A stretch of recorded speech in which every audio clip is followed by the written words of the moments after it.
So Ben, welcome to the Ascend podcast. Tell us a little bit about yourself. Yeah, thanks for having me on.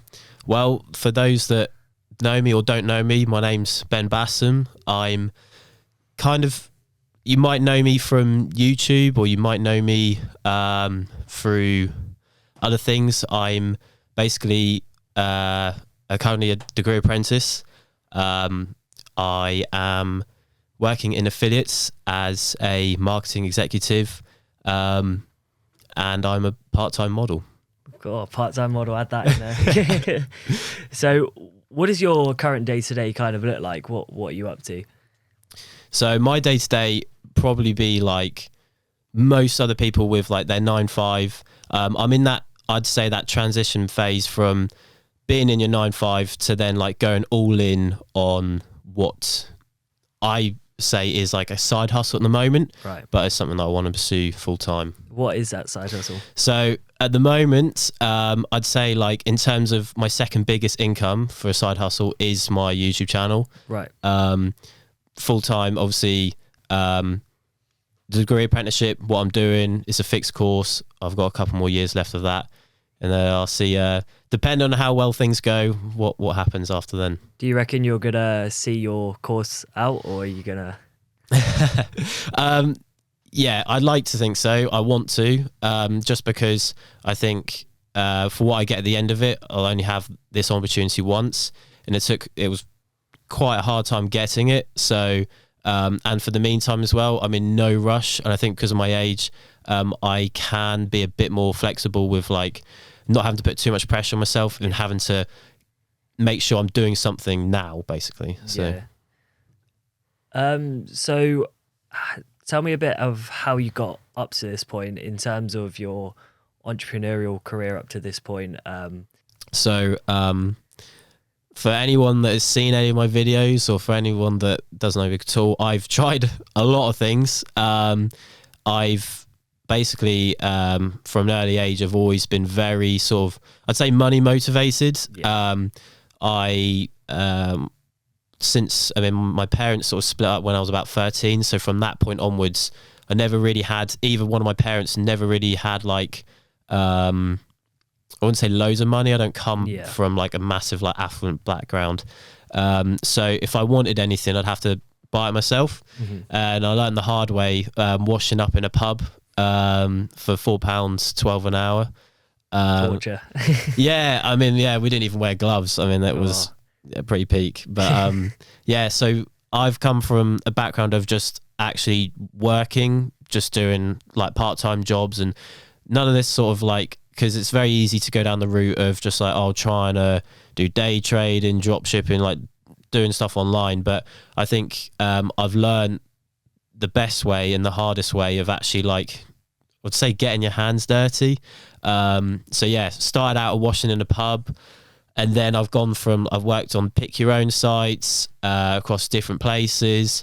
I've worked, let's try to remember now, I worked in retail, M&S, co-op, worked my way up in there, all while like studying. Yeah. And then sort of COVID hit, and that's sort of when, you know, it sort of a lot took a turn, I suppose. Right. What took a turn? So I'd say 2020 for me was kind of like a blessing in disguise, because before then, so I turned 18 just before that, right, in September. So throughout sort of my time leading up to that, I'd saved a decent amount of money. I mean, not a decent, let's say like a couple grand, $3,000, let's say, enough to like, I don't know, buy myself a car. So I sort of had like a bit of like money management skills. And then I turned 18, and then it was like the norm to go out. Yeah. And I went from September all the way to nearly Christmas of like back-to-back weekends going out. And I mean, I enjoyed it, I'm not going to lie, but I look back and I think, what? Like, yeah, that's just not me now. When COVID hit, that basically meant that obviously everything was shut down and I couldn't then do that.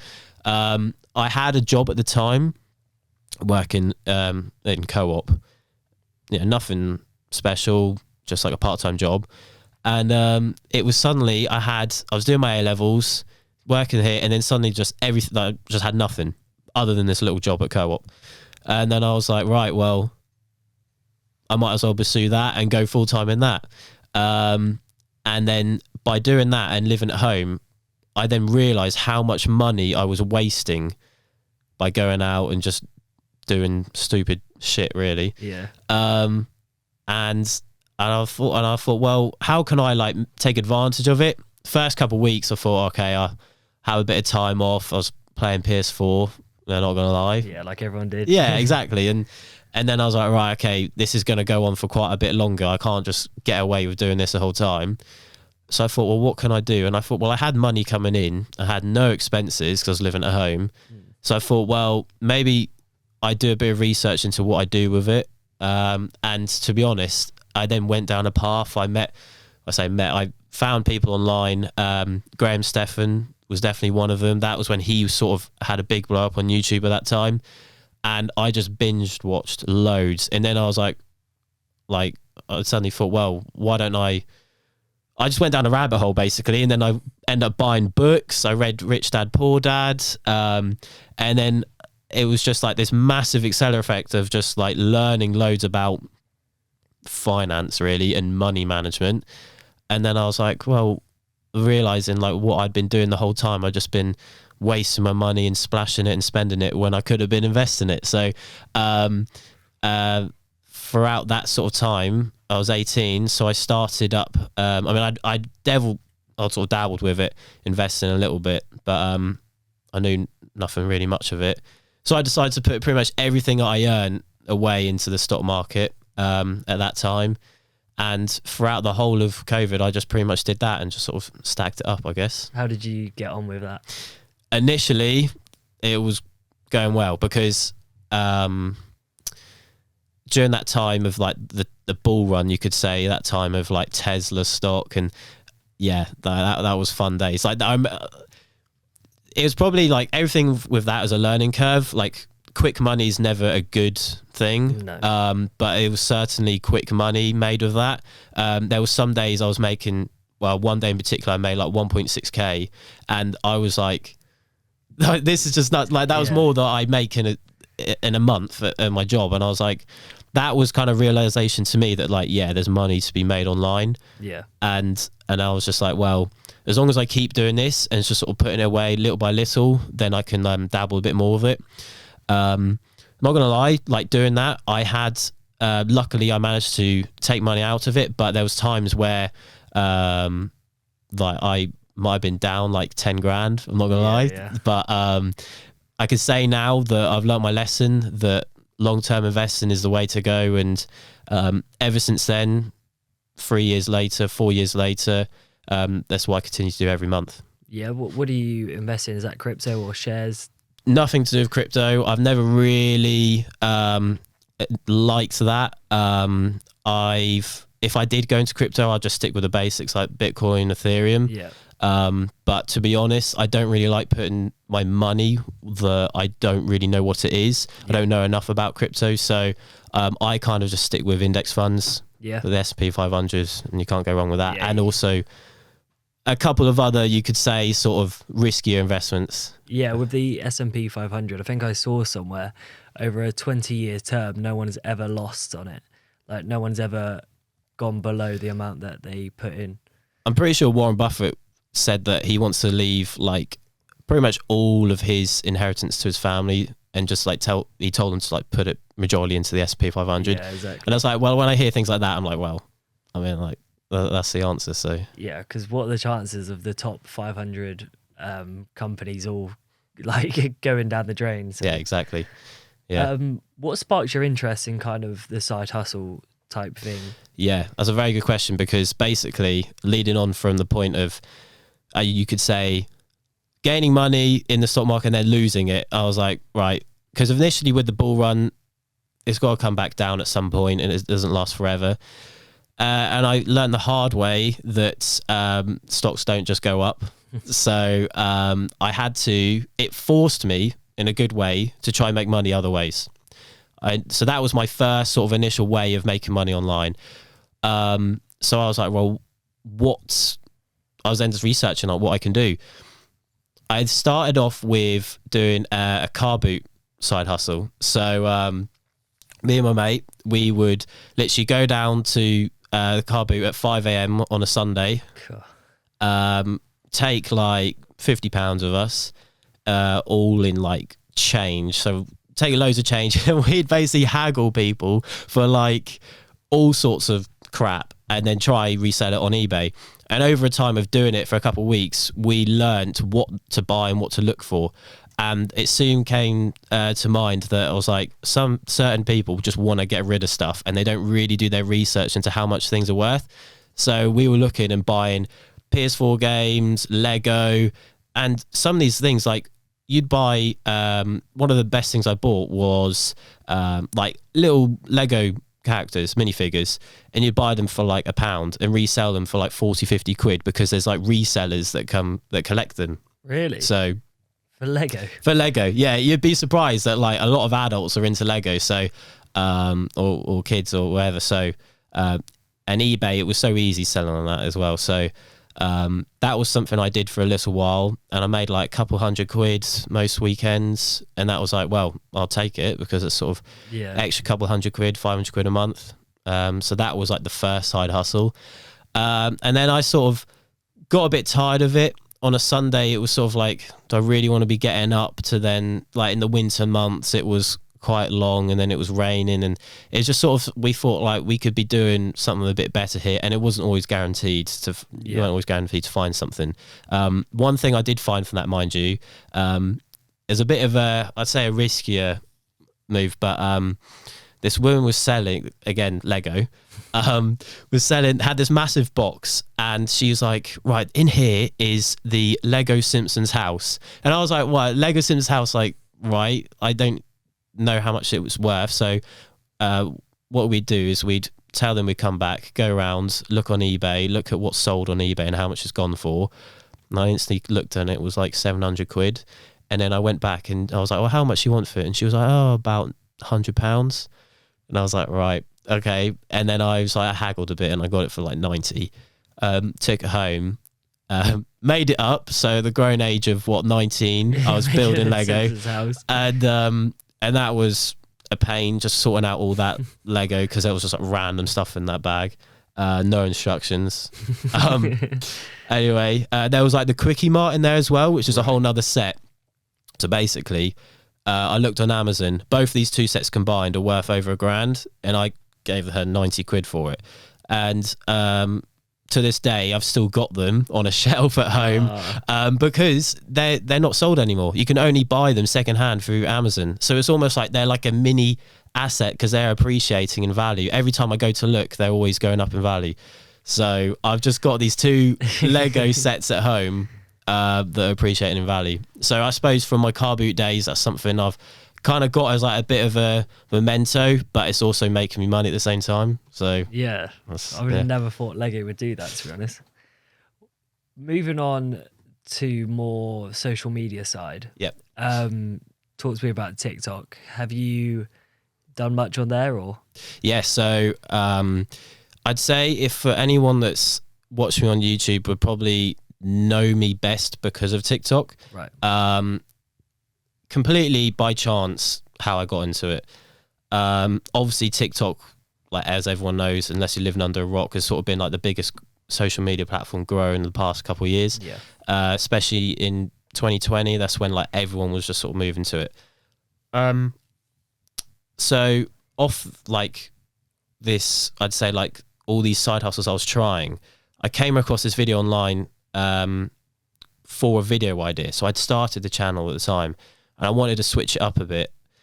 And this guy made a theme page and I was like, well, what is a theme page? I came across Beer Hezza. He's another YouTuber who's done it on Instagram. Instagram theme pages was a thing and I knew of that, but it wasn't really done on TikTok and no one was making videos on it. So I thought it was like a bit of a gap, especially in like the YouTube space. And then I was like, I came across a couple pages and all they were doing is taking screenshots from Instagram, putting a background to it on CapCut and then just uploading it to TikTok. I was like, well, I can do that. It takes a couple seconds, if that. Yeah. So I started it and then a couple of them would get like a couple thousand views. I'm like, okay, all right, this is doing all right, because I've tried TikTok, like doing it myself, like I mean, I'm embarrassed to say it, but like not the TikTok dance. I've never gone down that route, but like just doing like memes and stuff. Yeah. Didn't really take it that seriously, just as a joke. But this was like, right, okay, I'm actually going to try do it, and I started making a series on it. And then when one of them hit like 1 million views, I was like, right, this is got some potential. And I just continued doing that, and then over a period of time, I evolved the content into more like clips. So what you see now of just like podcast clips, or if you're seeing this on a clip, you know, this is literally this. Eventually it was suddenly like, oh, I had like 100k or something, and I'd managed to basically build it to the point where I could sign up for the creator funds, and then I was making, I mean, 1 month I made, again, not massive money, but like £600, and that would be like quite consistent. It'd be anywhere from like a couple £100 to that amount. And then over the span of just short of a year, I made over £1,000 with that, which isn't loads of money, but it's like £1,000 from what, spending a minute a day making, not even that, uploading clips. But I made, what was more interesting, I made the series on it, and that helped me grow my channel. And then since then, I've tried other things with TikTok. So I thought, well, if I could do it at one page, I'll try to do it again. I did a challenge where I was like, right, I'm going to try get 10k in 7 days. And I managed to do it just about within like 8 days. And I made a video on that. And to date, that has been my best performing video on YouTube, and still is, like, real time, every 48 hours is getting the most views, no matter what I post now. So cool. How long ago did you post that? So I posted this video, and I'm going to be, depending on when this comes out, I'm posting a video about it, but I posted it May 2022. After 1 day, I only know this because I recently looked into it, because I'm not that sad. It got like 240 views within the first day, and then it's currently now on 130k. Right. And that is purely because of YouTube search. So it's #1 ranked for TikTok theme page on YouTube search. So anyone that just wants to know about TikTok theme pages, that video is there, right there. Yeah, of course, under like whatever the ad is. But because it's generally passive views, it's also generating me the passive income with that. Oh, okay, so is that monetized, that video? Yeah. So, I mean, this is a whole nother topic, but with YouTube, the reason why I would say that YouTube is the best platform to have a personal brand, or the best platform to grow a following, is purely on the basis of you have the potential to, it has the potential to be the most passive source of revenue. Because with the TikTok pages I had, they were passive, but up to a point. Now, like, one of the pages I have doesn't make me anything because I haven't posted in months, and it's just there because I prioritized other things.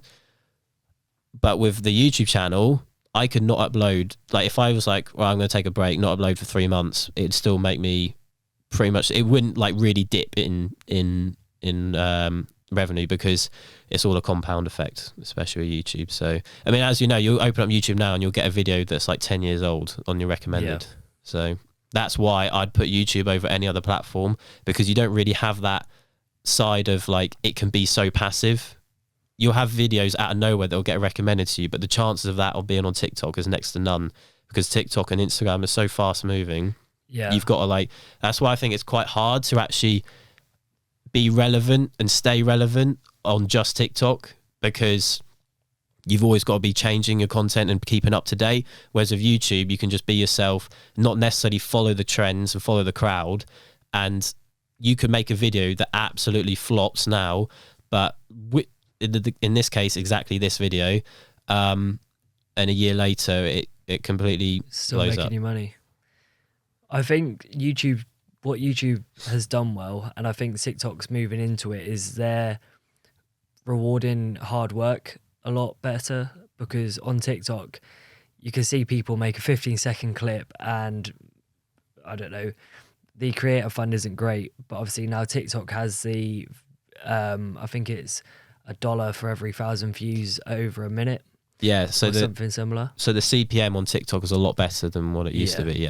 Yeah, and I get that. I mean, I've yet to like try that out and experiment with that, but I think I would say that's definitely an opportunity to jump on at the moment. But for me personally, it might be something I might want to try. But for my case, because the YouTube is on the curve, that is my priority with social media, because while it's on that trajectory, I kind of want to take advantage of it and not like take a step back and stop uploading. I want to sort of keep that going. What plans have you got for YouTube in the next, just say, year?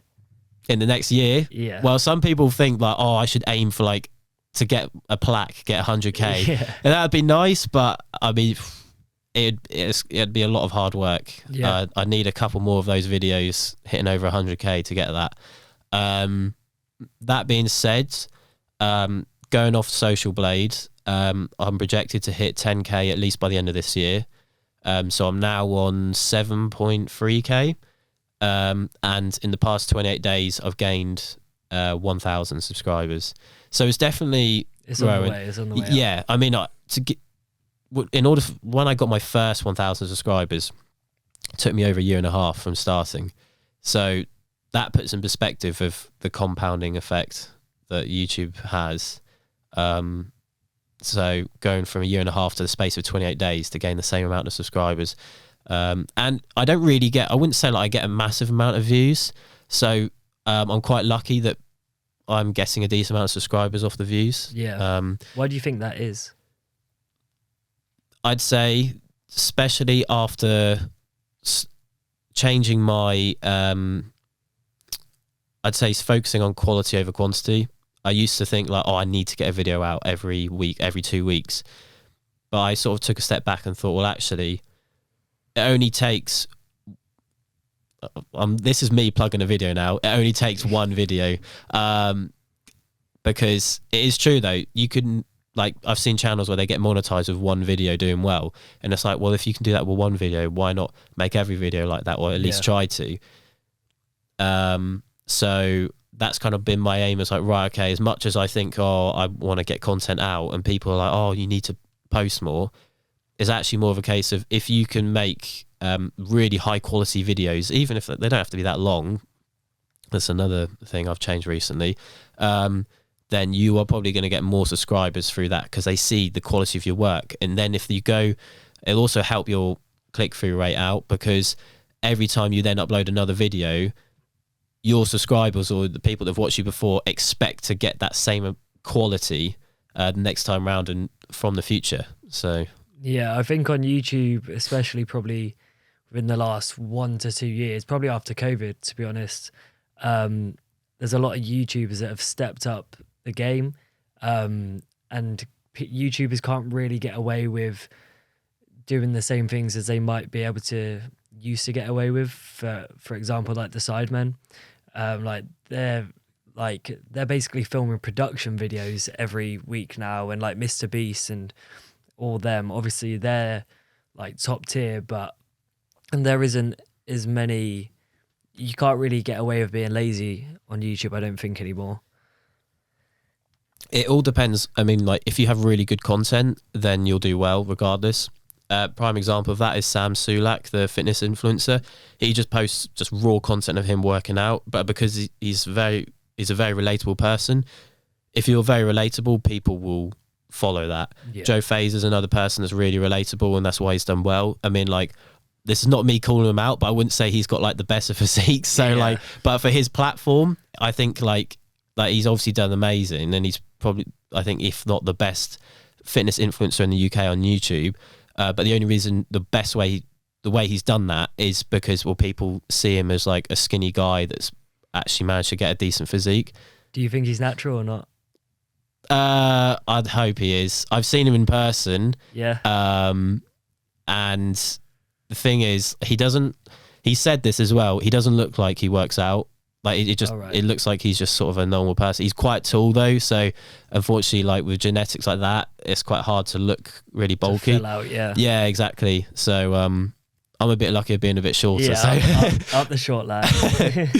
well, 5'11". I don't know if you call that short, but Well, yeah. we won't talk about my height then. In terms of your long-term aspirations, maybe not just on YouTube, but as a career as a whole, where do you see yourself going towards in that sense, and how are you planning to get to where you want to be? Yeah, good question. I'd say that for now, as I'm still working, I can only do as much as I can for the time being. I'm not gonna change anything.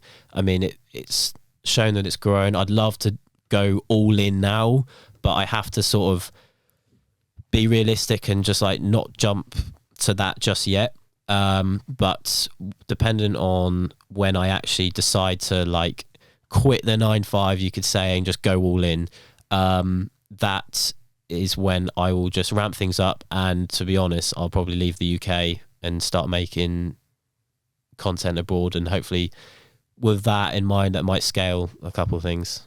Yeah, I think a lot of people don't kind of have a long-term plan, and if they do, it's quite unrealistic. They just say, right, I have $3,000 in the bank, I'm just going to quit everything and hope for the best. But it takes a special kind of like hustler's mindset to be able to do that as well, which I can tell you have from all the jobs from a young age and everything like that. And even now, doing side things which you don't have to do, like you have an income and things like that. I don't know what your outgoings are like, but it's... Well, my car is probably up there, but that's it for now. I mean, for my situation, so I moved out over a year ago, and I've been living in Luton, which is literally, don't ever go there, but that's ends of the UK. But it's definitely, by living there, it's definitely like, I'd say it's changed me as a person. Like, I know it's quite a bold statement, but it's like living where we are now in Norwich. We're very, I'd say it's very safe, and we actually have quite a good quality of life here. And then going from somewhere like here to the other extreme, it puts everything in perspective of just like what life can be like for other people. And it made me realize like there's just so many different aspects of life I've like to not take for granted. So I've definitely is sort of another reason why I kind of just want to get out of the UK anyway. I think a lot of people that I spoke to and a lot of mates have just like really want to jump the gun and just move to Thailand or move to Asia and go just like work out there, be like, live like the digital nomad lifestyle. That's where I see myself. If you asked me like, oh, where do you see yourself in 10 years? I'd be like, yeah, I'm going to be like in a villa on my laptop. But realistically, I'd be doing the same thing that I'm doing now. Like, I don't want to say like, because I've always had this goal in mind that I want to like retire early. But when I say retire early, it doesn't mean that I'm just going to be sitting on a beach doing nothing. It means that like I'm actually going to be my own boss and have the freedom to do what I want when I want, rather than being so restricted to a certain amount of time and being restricted to a place. That is retired to me. So I would still be editing, doing everything myself, just somewhere better than the UK. Yeah. Well, so what would you say the key elements are in maintaining a work-life balance, especially with being so ambitious? So, because I juggle so much, you have to, in order to like achieve anything really, in your spare time, you have to make sacrifices at some point. My main sacrifices for me would probably be an element of social life. I think you can say the same yourself. Like, you can't afford, not even just afford, but it's afford to the time, just afford to waste time just going out constantly. Drinking is a big thing that I don't really do. I'll do it now and again, but just the toll it has on you and how productive you are with it is something I can't do. relationships is another thing that I sort of hasn't been something I've over a year now of being single. So that's definitely within that period though of not being in a relationship. I've definitely noticed a massive difference in terms of being able to spend a lot more time focusing on myself, focusing on all aspects really, whether it be fitness, health, getting my money up, just everything really. So How would you say relationships impacted your kind of work? I mean, you could say that it gave me a lot of motivation. There's like, I could say it was a bit of like some of my mates would say that was my sort of canon event, you could say. Like, it was sort of like a big wake up call for me. It was like, right, I need to actually like get my shit together. And I'm definitely a different person coming out of it. Even though it was well over a year ago. Some people like I've spoken to have said they've noticed a massive change in me. But I mean, I only know myself as well. Like, I myself know myself the best, and I can tell for a fact that like I know that I've come out of it with like the better end, and a better person because of it. Do you have any stories that go alongside your entrepreneurial journey in terms of your family or relationships with your friends? Yeah, I mean, I'm very lucky with like the close group of mates I have. I very much keep my circle very small. I very much only tell people that I trust what I do and what I plan to do. I don't, as much as I like am on socials and I'll like publicly show things, that's like 10% of the reality of it. A lot of things is all behind closed doors and I only share with about 5 people. So yeah, having a small circle is so much better. And we're all like-minded. Like most of us make content of some shape or form, and most of us have the same ambitions and goals.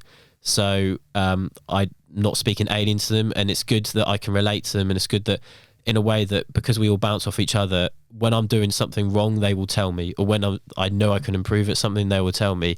Because one problem with like not having people like that around you is that you'll get a lot of people that just like they'll praise you for like, oh yeah, you're trying this, but I don't get anything out of that. Yeah, they're just yes people. Yeah, exactly. And you don't really learn anything from that. I'd want to know what I'm doing wrong. I want to know like how I can improve. So I've got a mate specifically who's like a lot better at editing than me, and so he'll tell me what I can't do and what I should be doing and what he doesn't like, and that has definitely helped me a lot, because if I didn't have someone like him specifically, then I wouldn't be where I am.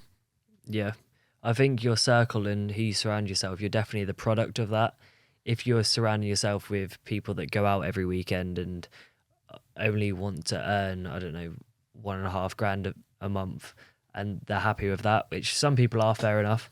But I think for people like us, we need to be surrounded by people with the kind of millionaire mindset where you wanna hustle, you wanna get to the point where you want to be. So I can definitely relate to that. I know you mentioned briefly on sacrifices to get to where you are, and I can imagine there's going to be many more sacrifices kind of going forward, especially in and around your course as well. Could you touch on any sacrifices that are quite memorable for you? Yeah, well, I mean, I briefly touched on it, but a major sacrifice really, I suppose, was sort of breaking up with my ex, because we sort of had different goals, and I'd say that where things were going, we just sort of, I was probably understand her and she'd understand me, so I had to make the decision of what to pursue. I know that sounds a bit toxic, but it was like, well, I'm spending this amount of time where I could be focusing on myself. Yeah, exactly. And exactly for that reason, I've seen things like my YouTube channel improve. At the time, I mean, it's not really a good metric to say like, oh, this is how many subscribers I had when I was in a relationship. But like, yeah, I was like 1 point something. So like, I kind of have that in the back of my head as like, I know this is very toxic, but it's like, well, as long as I'm gaining subscribers, like, I'm better off than I was. You keep telling yourself. Yeah, I know. I mean, but other things than that, I suppose, like, I'm definitely like in the best like shape physically. Yeah. I'm definitely like financially like the best I've ever been. It's just a case of like, when the question I really ask myself is, I don't actually know when I'm going to be like in a relationship again or with anyone again, because it has been like, I mean, I don't speak to anyone. I literally only spend time like solely focused on myself, that like kind of to a bit of an extreme where like I don't have Snapchat, things like that, because I just like see it as like a waste of time. Yeah. So I won't go out. Like, I might message now and again, because I don't want to be someone that like doesn't know how to speak to girls. Like, I don't want to be that weirdo like that. But and I definitely, like, I wouldn't say I don't get attention. I'm not saying that either. So, but at the same time, I just don't pursue girls. I don't chase girls, because I know the longevity of, by focusing on myself, it will eventually come one day. And I know exactly what I want and what I want in someone, but I know that I'm not that person yet to get that person. Exactly. Yeah. So for that reason, it's like, well, there's no point trying now. I'd rather just keep pursuing what I'm doing until I can get to that point. Yeah, 100%. Because for me, I've made so many sacrifices in terms of friends, maybe relationships with family members, because you can't spend as much time with them. Yeah. Like the time is literally 9:30 p.m. On a Monday, where most people will be with their families, but here we are kind of filming and things like that. So and I suppose they won't understand. No, and that's the thing, not many people do. And I think that's why my circle is so small, because in school, even creating videos, and I always felt like I was the kind of black sheep in the herd, that just kind of wanted to go a different direction, and I never really understood it. And I think, to be honest, probably within the last year is the only time where I have fully started understanding, like, I am different. Like, I'm not kind of programmed like everyone else. Yeah. I can't do well in a job. Like, I'll be the last one in the morning and the first one out at night. I'm not programmed to be told what to do by someone, or kind of have someone above me in that sense. And that's why my kind of progression is up to this point. So it's nice to hear someone else say it to make you feel a little bit more normal. On that family topic though, that's very true. Like, especially with not just relationships but friends. I mean, I'd probably say, like, I'm someone that I'd like to say that I'm likable, but I just like had like especially coming out of school, I had like friends with like loads of different groups. Yeah. But I sort of just fell into this group now because of, I would say our mindset. But I definitely cut people off, because particularly there are certain people that just, nothing against them, but you just drift. And then not only with drifting, you just pursue different, you just go down different paths. And there's no hate there a lot of it. But I suppose on their end, it's very easy for them, I suppose, to hate us or hate on us, because we look like a dick when we're like just not going out with them and saying no to things. Yeah. And I think, especially with the social media stuff, for me, I kind of had my come up when it was around COVID, and that was when all me and my mates started turning like 18 around that time as well. So obviously people started doing stuff and things like that, and I'd be having a new group with my like social media mates, because no one else really understood what was going on. I was getting more attention than I ever really knew what to do with, in the least cocky way possible. And then it just kind of escalated. And from my sixth form, where I had a group of friends, would do everything together. There's probably about 12 of us in the group, girls and boys, combined. And I don't speak to a single one of them on the daily now. And I put that all to social media because they couldn't really see the vision that I had. And maybe it's not their fault because I think everyone has a different opinion and mindset based off every different aspect of life. But yeah, for me, I found that it was quite shocking to see how people would react to someone doing something different. But at first, when I think it was a quote from Mr. Beast, he would say like, it's cringy when you first start out, yeah, and then suddenly like you do well and then you're a genius. yeah, It's like when you first try doing something and you've got friends that are looking at you, you're trying something different that they're like, that's not the norm. That's when it's like, oh, like, what are you doing? Like, I don't really want to be, some people might say it's like, oh, cringy, or, you know, don't want to be sort of mates with you or associated with you. And then after a while, they start to realize like, oh shit, like, it's so true as you're well. actually doing all right. I went and spent a month in Dubai. I think it was last year or maybe the year before, and I've just posted some bits on there, and it's very like glamorous there.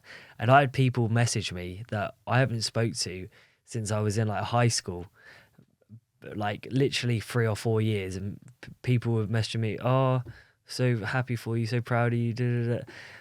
Like, fuck off, mate. Yeah, yeah. Where have you been for the last 4 years? I can literally say the same thing. I wouldn't say like right now I don't see myself as like successful or anything. I just see myself as just like I'm very early days still, Yeah. but I suppose to some people they see that as like successful because it's not like, I wouldn't say like I'm the average person. No, Like, exactly. that's Yeah, best way of putting it.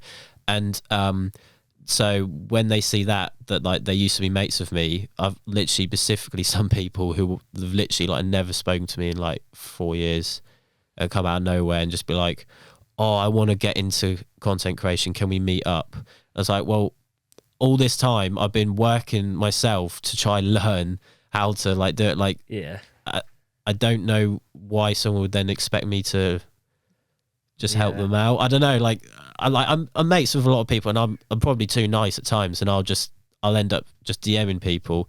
But that's where I need to, I don't want to say take advantage, it's not the right word, but sell my skills, like sell. So there's definitely something that's in the works for the new year. But yeah, that's sort of Sneak peek. sneak peek, yeah. But yeah, no, that's definitely, in terms of going forward, that's definitely something that I want to start doing. So earlier you mentioned about wanting to travel, and your kind of retirement looks like traveling to like Bali and things like that. How would you say your personal travel up to this point has influenced your mindset to reach your goals? It's definitely given me a different perspective on, I mean, anyone could say like seeing different cultures definitely gives you an insight to like different ways of living and how life can be completely different depending on where you live.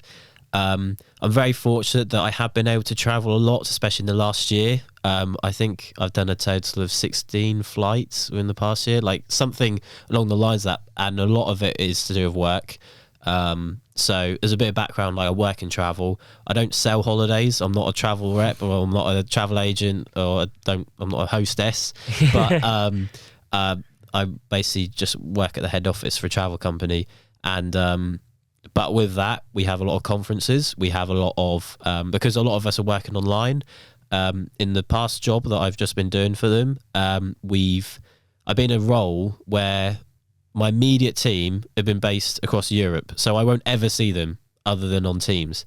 So they send us out basically. So they sent us out to Crete, Greece. Right. We had like a couple days there of like team building stuff. So we ended up like milking a goat in the middle of like a Greek vineyard. You toss off a goat in a Yeah, basically, yeah. But I got paid to do it, so I mean, that is all right. It's all right then. But yeah, like, yeah, that's definitely a moment. Yeah, getting paid to toss off a goat. Cool. Yeah, yeah. But There's our tagline clip. Yeah. But yeah, no, like I've been very fortunate because a lot of these places that they take us to, because we are, I don't want to say like respected, like because we work for the company, they don't put us in bad hotels, basically. Right. So I've never really experienced like nice holidays when I was younger. Like I've done like a couple holidays, but I've never done loads. Like, but last year when I first joined the company, I got sent out to Turkey for a conference, and we were in a 5-star like top of the range hotel, like almost as if you were in like Dubai or Vegas. And just to put it in perspective, there was a football team, I'm trying to remember the name, well, Hamsik, who played for Napoli, was literally sitting on the beach next to me when I was there, and I was just like, because of his hair, like, I was like, is that Hamsik? And yeah, I got a selfie with him. Like I've been very fortunate, like staying in really nice hotels, but then obviously I have the flip side of that, and like I've gone abroad with my mates, because I'm not like snobby like that when it comes to things, because I've done backpacking, I've been to Amsterdam and stayed in hostels. We've missed a Eurostar, and that's a long story, but we basically end up spending the night on a bench in the Amsterdam Central train station. And then because I was just like not putting up for paying for a hostel, and then I did, so it was like 15 euros a hostel, but that's how like a bit like frugal, I suppose you could say that I am. And so yeah, we definitely had moments like that. But yeah, in terms of traveling, it's definitely something that's like a passion of mine, hence why I work in it. Yeah, definitely. I think everyone works to travel, and well, obviously there are other bits, but for me personally, I just love traveling. Get out of the UK, get out of the rubbish weather. Yeah, exactly. I mean, I've done loads of Europe. I've ticked off a lot of boxes, but compared to yourself, I've not escaped Europe. That's definitely, considering I've done a lot, I've not done anything long haul. So definitely do it. So it's worth it. I mean, I'm desperate to go out to Dubai. Yeah. Insane. You won't ever want to come back. What would you say is the most valuable lessons and experiences that you've gained from your degree apprenticeship?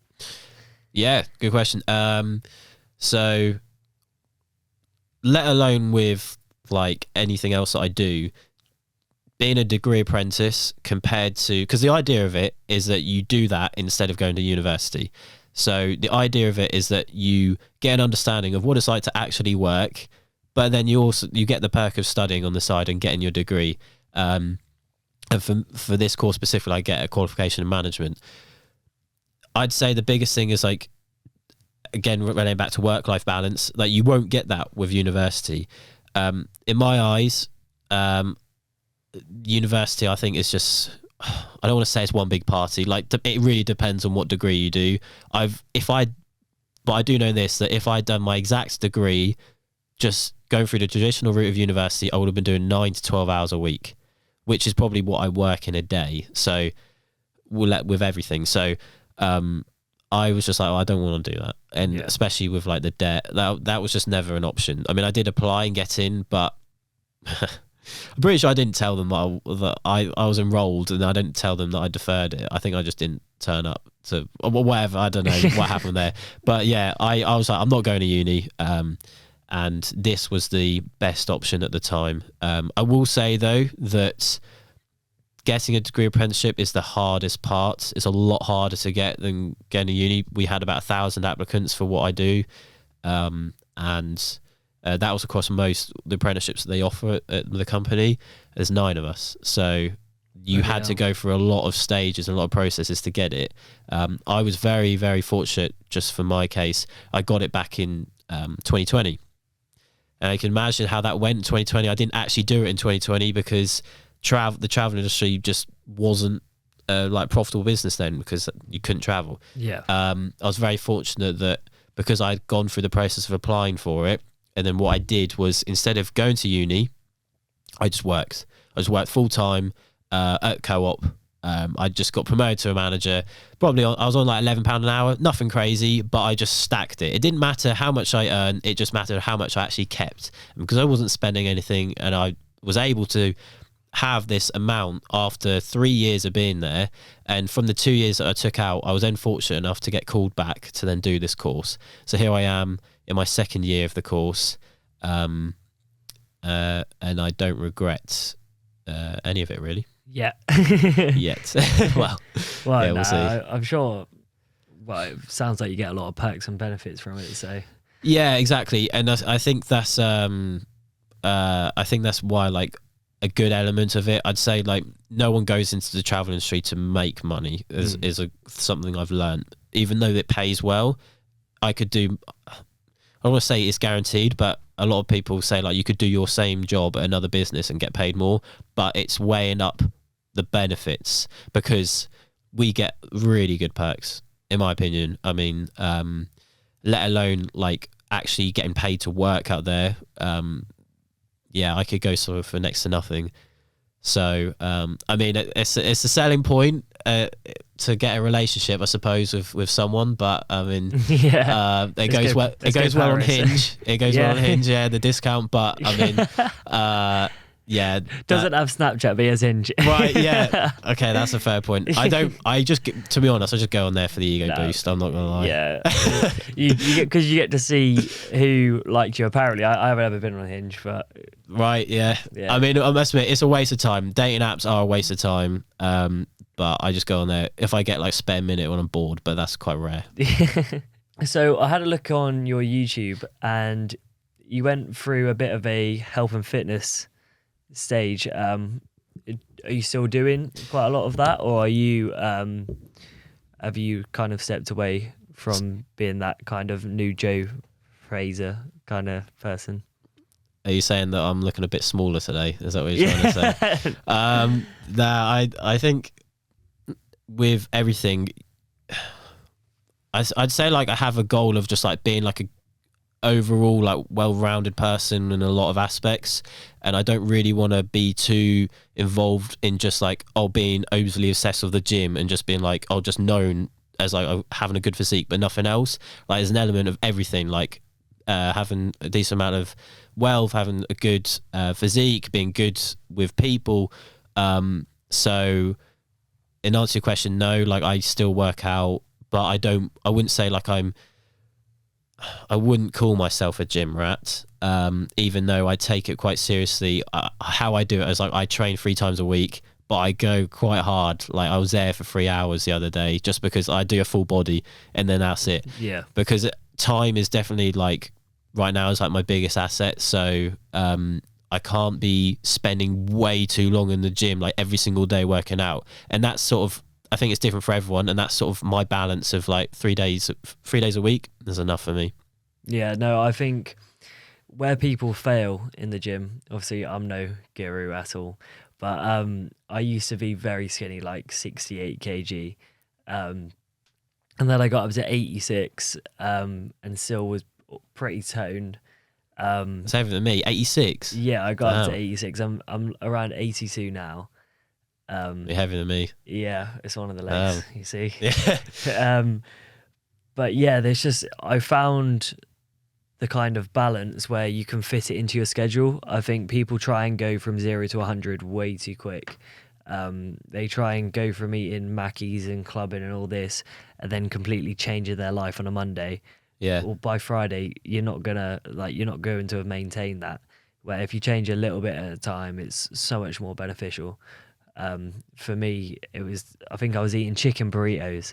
I reckon that was my secret, because I'd have 2 of them a day, plus like snacks. That would just be my lunch, and then I'd just be eating at all times pretty much. But well, for me, like I can relate, especially because I used to be very skinny, and going through sixth form and sort of the end of high school, the gym was my priority. Like I was doing nothing. Like I worked part-time in a supermarket, but I cared more about the gym than like my A levels for sure. Like that was, and I actually have, I mean, I've talked about it before, but I actually have like quite a rare condition with my large intestine, which basically makes me lose weight. So I'm always like in this constant battle of like trying to put on weight. So I do eat quite a lot, even though like I might look toned.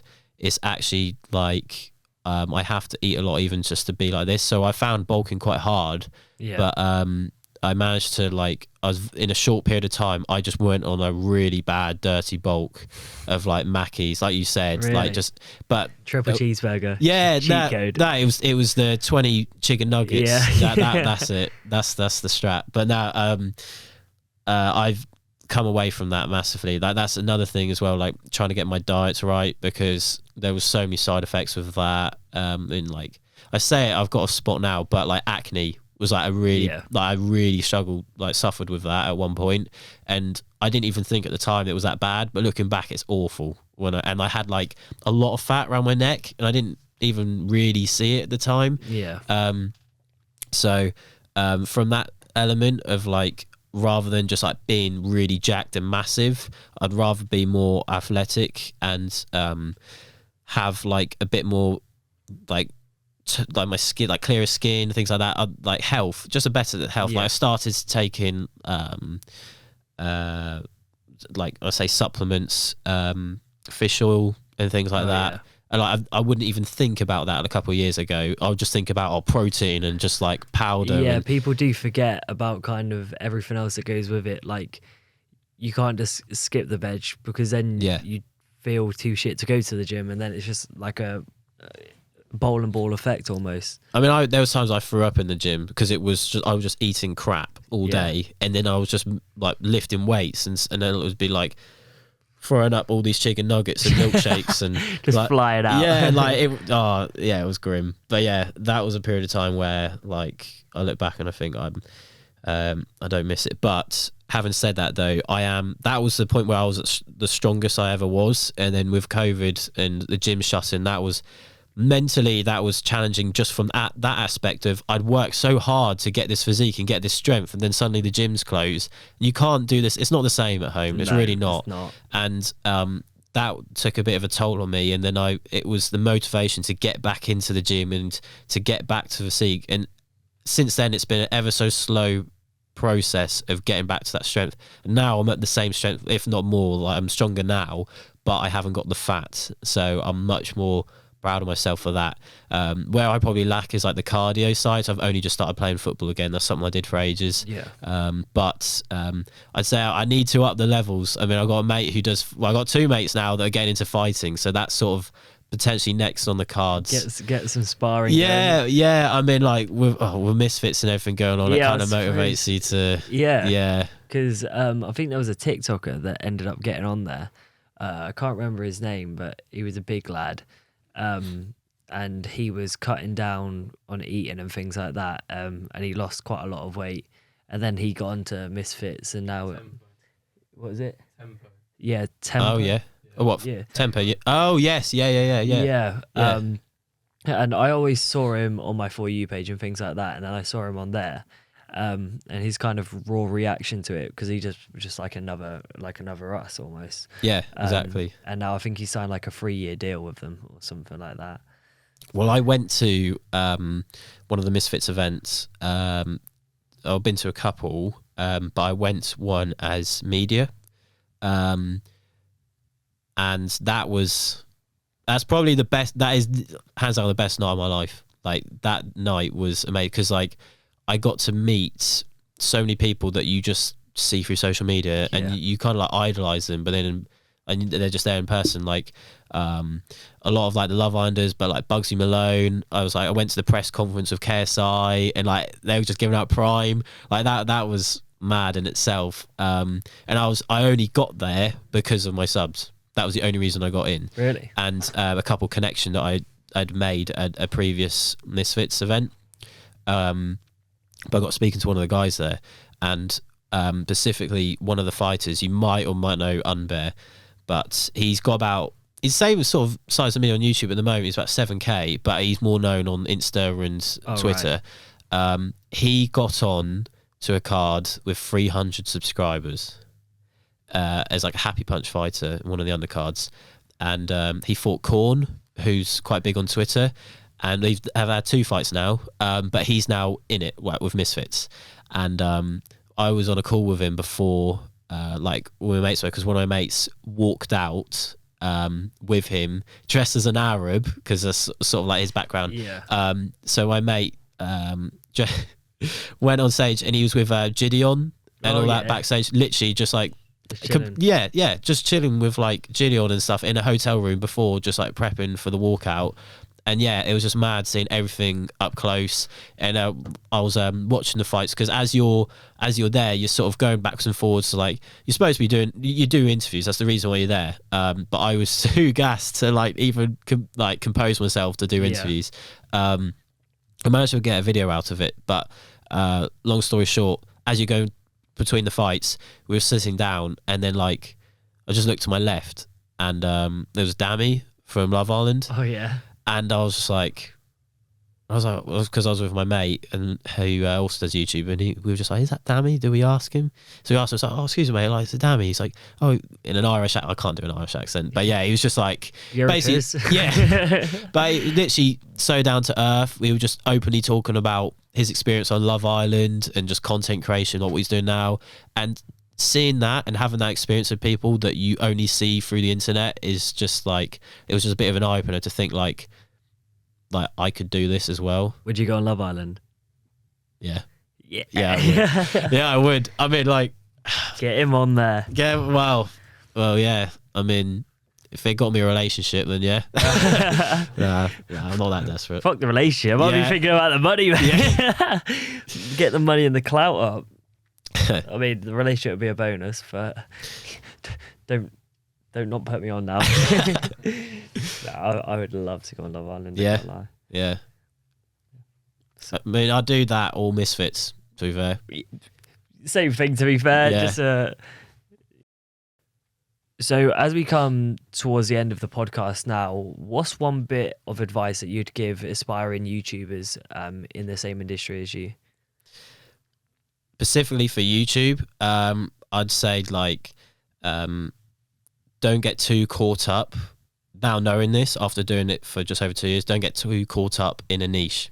And that might sound crazy, because a lot of people think like, oh, like you got to think of a niche and then stick to it. But you as a person, if you're doing your own personal channel, you are your niche. That is the mindset I've had now, is like, try tailor it to yourself, and like try make all your videos more so around you and show your personality. Don't get too caught up in trying to keep up with trends, because you'll end up just getting lost in all of it. It might get you like short-term views and clicks, but longevity, people can relate to someone that they can follow on your journey with you. Right. You look at people like Iman Ghazi, I can go to his old vids and I can see like what he was doing then.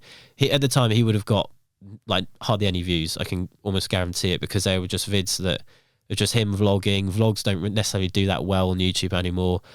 But he publicly has said like he's not got rid of those videos, so people can relate to him, what he was like, and see what he was like as an actual person, going through the motion of and the transition to get to where he is now.